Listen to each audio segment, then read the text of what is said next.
What is up, everybody? Welcome back to the channel and welcome to another Gotham Knights video. Now for today's video, I'm going to be ranking all of the major boss fights in the game from worst to best. Now I'm ranking these boss fights based off of my personal preference. How much fun did I have? How easy or hard was the boss encounter? Was it memorable? There's just a number of different factors going into this list. But before we jump into it, I'm putting out the spoiler warning now. I am spoiling all of the major boss battles. So if you don't want to know what any of the boss fights are, or if you don't want to know what the final boss encounter is in this game, maybe come back to this video later. But here is your only spoiler warning. And with that said, let's go ahead and get right into the list. So coming in at the very bottom of my list, my least favorite of the major boss encounters is the first boss encounter with Harley Quinn. Now in this game, you face multiple different villains in the game. You face Harley Quinn, Clayface, and Mr. Freeze.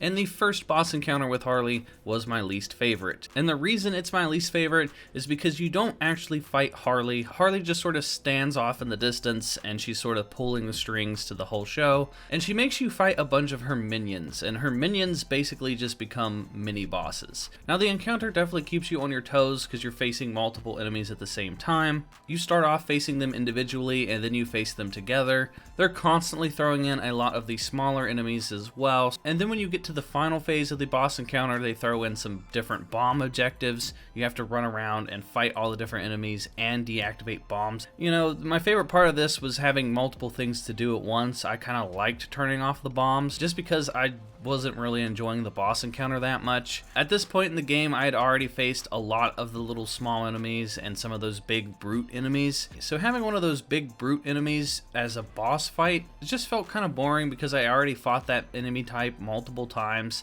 So it didn't really feel like that much of a boss encounter to me. And the fact that you didn't actually get to fight Harley herself was kind of disappointing as well. So that's why I'm putting this boss encounter at the bottom of the list. It just wasn't that fun to me when the boss fight was just fighting a bunch of the same characters you've already fought like 100 times already. So up next on the list is the second time that you fight Clayface. So this is the final encounter with Clayface, and it's broken up into multiple sections. You start off fighting this gigantic version of Clayface, and the reason I didn't really like this boss encounter was because the balancing in this game is just really off to me. When I play new video games, I always put it on the hardest difficulty because that's just how I am. It doesn't matter what the game is, I always like to put it on the hardest difficulty, and then if for some reason it's too difficult, I can always bump it down. But for Gotham Knights, this is the only game I think I have ever played since I was a kid where I've put it on very easy difficulty. And the reason for that isn't because the game's hard,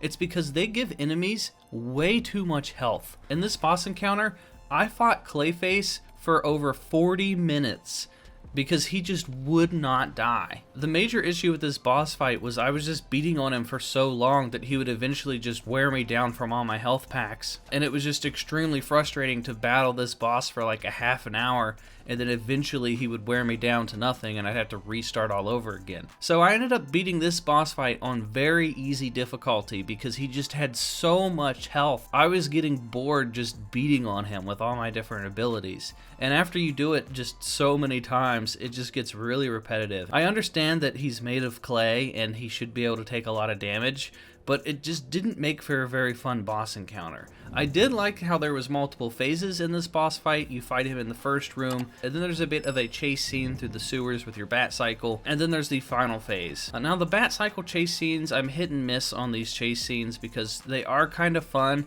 I just feel like they go on for too long. When you're driving through the tunnels and the sewers, they make it feel like the sewers go on for 20 miles, and it feels like it's an endless sewer, and it doesn't seem very realistic. So I wish the bat cycle chase scene was a lot shorter, and then the final phase of this Clayface encounter, like I said, he was just taking so many hits, it just got really old really fast, and I just didn't think it was that much fun of a boss fight. I did enjoy the cutscenes, and I like the transition of the different phases. I just wish that they shortened his health pool and maybe gave you a little bit more mechanics to work with in this boss encounter. So up next on the list is the actual Harley Quinn boss fight. So you're in the Gotham hospital because Harley has taken it over and she has brainwashed a lot of the citizens. And you go in and you try to stop her and deactivate the brain control device. And there are multiple phases to this boss fight as well. Once you beat on her for a little bit and you take a big chunk of her health to like another phase, you fight a lot of her minions. And then she electrifies her sledgehammer, so then she has like electric damage. And then she has like a third and final phase where she just goes absolutely crazy. And she's like combining all her moves at one time, and she's just constantly throwing in her minions at you. So in this boss encounter, you're fighting her and her minions. My favorite part about this encounter was easily the dialogue, and I just like the character of Harley Quinn, so I thought that was cool. But this kind of goes back to the same issue I had with the other boss fight, and it's just that the bosses are too spongy. They can take way too much damage. So yet again, I had to bump this boss fight down to like very easy difficulty for me to even enjoy the boss fight. Like me putting the game on very easy difficulty made it feel like an average boss fight that I would encounter in any other video game. It's just the health pool on these characters does not make any sense. It doesn't make any sense realistically for me to beat on Harley Quinn for a half an hour before she finally goes down. It's like I can take on an army of her minions just fine, but when it comes to Harley Quinn, suddenly she can take more damage than any of her minions. It just wasn't very realistic, and I feel like if they would have added more mechanics and different things to interact with and stuff, it would have made for a better boss fight. But for me, it was disappointing because, you know, it's a boss fight with Harley Quinn, and it just was kind of mediocre. So up next on the list is a huge spoiler because it is the final boss fight in the game. Now, the final boss encounter has 3 different phases to it. Now, the first phase, you discover a plot twist. Batman is still somehow alive after an entire year of him being quote-unquote dead. Now, I think a lot of people were going to see this plot twist from like a mile away because they keep throwing it in your face that Batman's dead throughout the entire game. And I just felt like this part was really predictable, and I didn't really have much fun in this boss encounter fighting Bruce Wayne. I like the idea of fighting Bruce Wayne,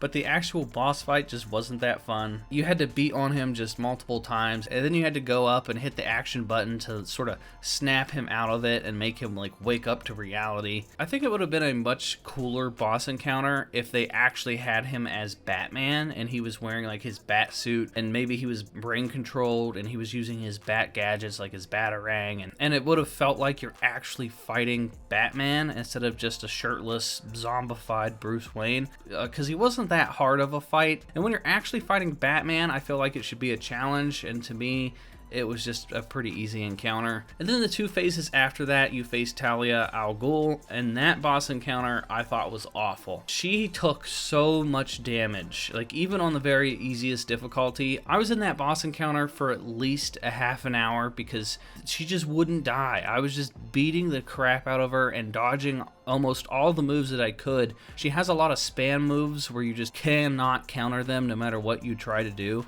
I was hitting the dodge button perfectly because at this point I played through the entire game, so I had the dodge button pretty much down pat, and a lot of her moves you just could not dodge. So when you're fighting this boss for like 10 to 20 minutes and she's got a lot of moves that you cannot dodge or counter, you're going to die quite often just because she's going to eventually wear you down on all your health packs. So I did not like the final boss fight encounter in this game. I thought it was predictable, and then the very end cutscenes, I did not like the ending to this game whatsoever. I was very invested in the plot, and then they hit you with a plot twist, and then they do a reversal on the plot twist, and it was just executed very poorly. And to me, the final boss fight in the game kind of ruined the story for me of this game. So the only part that had me really invested in playing Gotham Knights was ruined by this final boss fight and the following cutscenes. So I was not a fan of the final boss fight, but it does get a little bit more brownie points because, you know, I thought it was cool seeing Bruce Wayne and stuff again. So, and the fact that it's in the bottom of the blown up Bat Cave is where this boss fight takes place, I thought that was pretty neat too. So up next is the first time you face Clayface. So I did like this encounter because at the very beginning there's this chase scene going through the city on your bat cycle, you're chasing after Clayface, and he's like destroying the city as you're chasing him. I thought that part was pretty neat. And then once you get down into the tunnels and you get down in the sewer system, you have to face off against Clayface, and there's like 3 different versions of him, and he has a bunch of his little minions that are coming out, and it was constantly like giving you something to do. You have to constantly be on your toes and dodging all the time. I mean, he is a bit of a sponge. I mean, you do have to beat on him for quite some time, and I just kind of had fun with this boss fight more than the others. I can't really put my finger on it. Maybe it's because he was less of a sponge than other boss fights.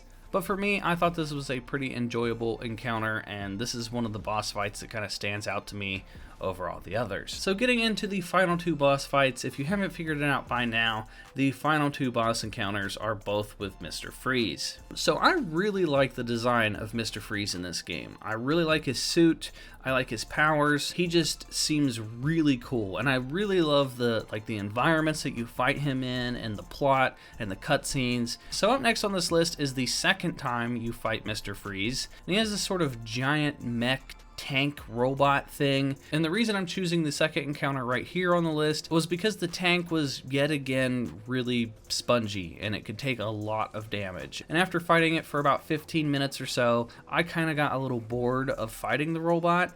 I do really like the abilities, and I like the fact that you have to interact with the environment here. Once you do a lot of damage to the mech will do this like really huge AoE effect, and you have to grapple hook to a safe distance, so I thought that was pretty neat. But I feel like depending on which character you choose in this boss fight is going to make it easier or harder. I fought this boss with Red Hood, so I was at a distance and I was just constantly doing damage with my pistols. I don't know how that would work when you have to be other characters and you have to be up close and personal. But for this boss fight, I really like the design and the look of the mech. And like I said, I love the environment. I thought it was a really cool environment, and I love the mech abilities and all the ice and freeze abilities, and they'll freeze you solid. And it just is a really cool looking boss fight, and I thought it was pretty fun. Which brings me into my favorite boss fight of the game, which is the first encounter with Mr. Freeze. So the first encounter of Mr. Freeze takes place on top of a skyscraper. Mr. Freeze has basically frozen the entire city, and one of the skyscrapers is the base of his operations, and the entire skyscraper is covered in ice, and you have to like climb to the very top, and then once you get there, you have to fight Mr. Freeze. Now, he's in his regular suit. He doesn't have a mech suit or a tank at this point. It's just him, and he's using his like railgun ice beam. He has some missiles that he can launch at you, and it just felt like a cool encounter. Like I said, I love the design of his suit, and I think his character is just really cool and interesting. And I don't know, for some reason, this boss fight just stands out to me over all the others. I guess it's because I like his different abilities, and I was constantly just running away from him at all times because he was either launching missiles at me or trying to shoot me with his ice beam. He was constantly doing something that kept me on my toes, and it wasn't just me just endlessly punching him, which is why I probably enjoyed this boss fight the most, because when you're just endlessly punching on a boss and it doesn't feel like you're doing any damage, I think that kind of takes the fun out of it. So the fact that I had to like constantly dodge his bombs and run around the environment and slide and get behind him and then punch him and do different combos to him, I think that made the boss fight more interesting for me. But those are all the boss fights in Gotham Knights. Let me know what you guys think down in the comment section down below. Let me know if you guys had the same issue as me, and maybe I'm just bad at the game when it comes to these boss encounters, but I had to bump the difficulty down to very low settings. When I was out in free roam and the regular environment, I still played on normal or hard difficulty, but then when I got to the boss fights, I had to lower it down to very easy. So let me know if you guys had that issue, and let me know your list for your favorite boss fights down in the comment section down below. But that is going to do it for this video, everyone. I hope you enjoyed it. If you did, please give it a thumbs up. It helps me out in the algorithm. And that is going to do it for me, everyone, and I will talk to you all in the next video.